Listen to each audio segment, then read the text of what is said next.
Welcome to the second part of our Rotary Blade review for the ScanNCut SDX. I'm going to do a quick recap just for those of you that might not have seen the blog, which is on plannercraft.uk. I used one of the included quilt designs that you have to send directly from Canvas online to your machine and then applied a seam allowance. You want to draw and cut your design working one fabric at a time. You want to work with your fabric face down for the most part so that you can draw your seam allowance nice and easily without worrying about which pen you're using. The only problem I really found with this project was that you couldn't resize the quilted panel to suit your project. So we have an 8x8 bag.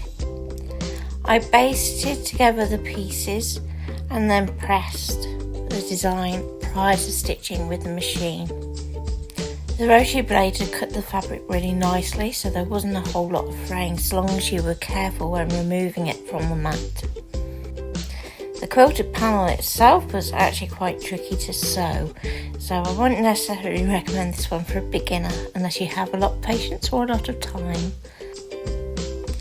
The instructions for the panel was also pretty basic in terms of how to actually assemble it and which way the seams would go.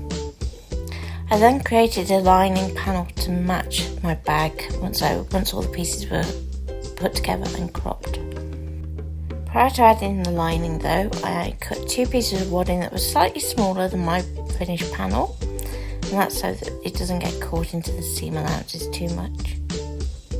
I then did detail stitching around the quilted panels. I found if you stitch the two quilted panels good sides together and added the lining panel on top of that, then it was nice and easy to just turn that inside out, and I did the exact stitch around the top to seal everything together. I cut a length of the liner fabric and actually stitched that in 3 sections into one strap for a crossbody bag.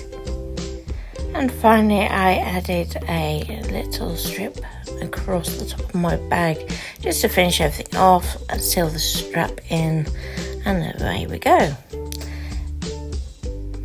So all in all, the Rotary Blade itself was fab, and it meant that we could do some fabric cutting without having to worry about prepping the fabric in any way, as you don't need to use stiffener. However, the included designs may not necessarily fit the project that you're looking to use them for, so it's worth checking and considering if there might be a better way of doing things. I look forward to trying the Rotary Blade on some other projects, including some dressmaking and some more quilting projects in the near future that I'll be uploading to the blog, or maybe even doing a video, you never know. Thank you for watching. I hope you'll join me for future fabric projects here on Plannercraft.